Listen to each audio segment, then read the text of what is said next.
Okay guys, so yun. Dumating na nga pala yung ano natin. Dumating na yung gulong na in-order ko, yung Beast, yung 120/70 by 14. So unbox na natin guys. Excited na tayo.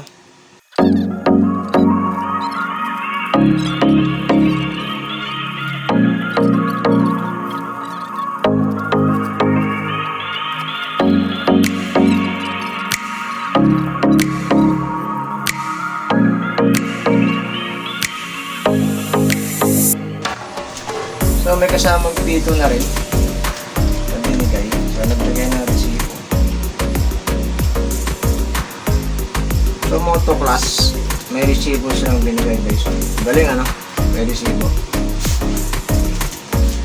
May resibo. Hey, tabi natin yan.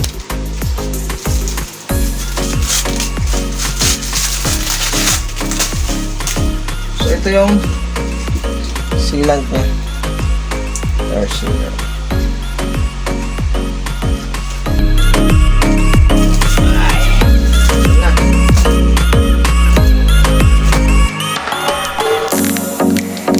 Okay.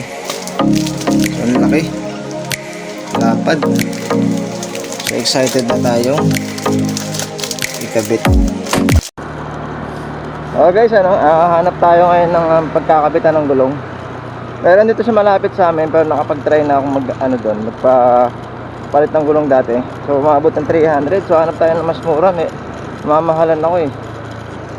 Minsan medyo medyo budget lang, 150 to 200. Okay, so mamaya balikan ko kayo guys, pag nandun na tayo sa shop, pag nakahanap na tayo ng shop sa Antipolo. Okay, abay mo na.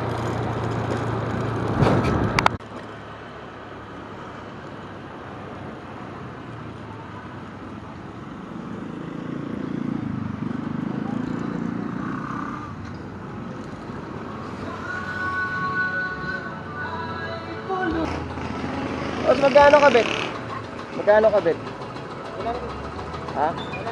Ito? Ito. Saan tayo? Ayan lang.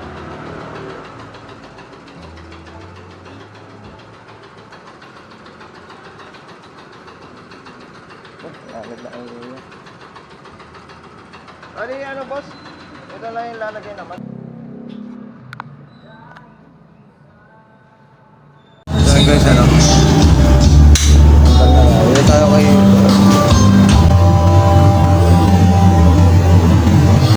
okay mga tropa, hindi na natin pahabain dito. Fast forward na natin para mabilis.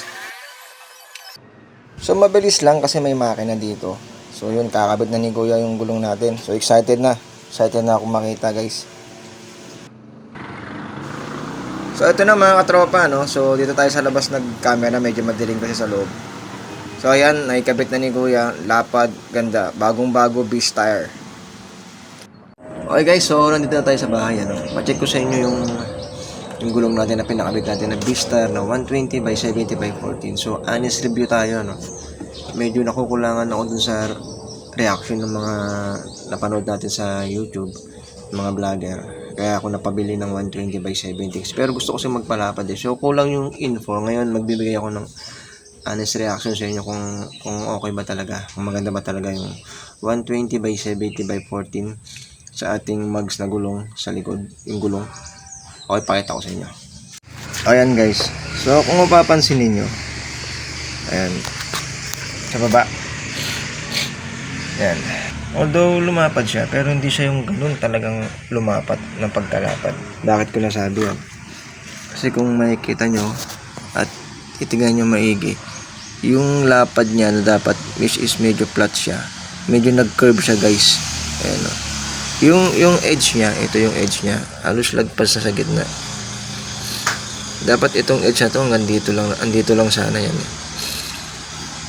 Okay, so yun nga, medyo nakulangan tayo dun sa manapanood natin sa YouTube, mga reaction.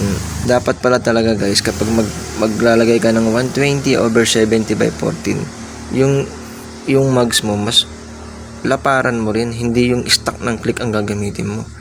Ito yung nangyari guys, bumilog siya. Hindi ako satisfied yung appearance niya, hindi siya ganun kalapad talaga. Nag-ground siya mga guys, bumilog siya. Yung lalapat ito semento, magta-travel na to. Alam nyo, ito lang. Halos ito lang yung portion na to. Ang lalapat sa semento. Mapapansin nyo yung dumi. Yan. Unti lang yung lalapat sa semento. Hindi ko siya talaga rin commendable. Hindi siya maganda, guys. Parang gusto ko nang maubos agad tong gulong na to para mapapudpud, para mapalitan ko.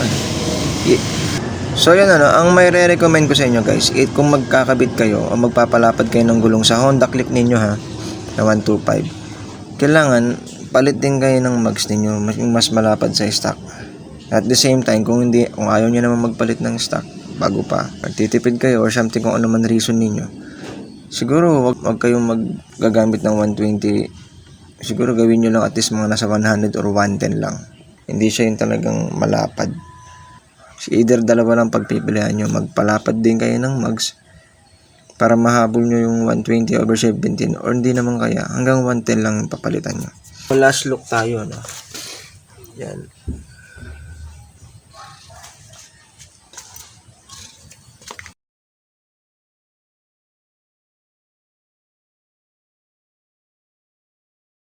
Maliit yung mags natin. Hindi siya design para sa mga malalapad na gulong. So yun yung honest reaction ko, hindi ko yan nakita sa ibang, yun guys, hindi ko yan nakita sa ibang vlogger. So yan, so tignan natin sa iba, sa ibang gulong na normal size lang. So guys, ganito yung sinasabi ko sa inyo, ito yung edge nya, at least medyo nasa gitna siya. Mapapansin nyo yung nakalapat sa semento, ito, tsaka ito, yan. Medyo malapad. Kasi sakto lang yung rim niya, ay yung mags niya sa size ng gulong. Kasi yun guys, kung magpapalit kayo ng 120, basta sa akin hindi siya ganun kalapat. So yung performance ng V-Star, next time na natin na vlog. Ang akin lang ngayon yung appearance lang niya na hindi ako nakontento. So yung performance ng V-Star, tsaka ako na lang vlog. So hanggang dito na lang guys, paalam sa inyo. Bye bye.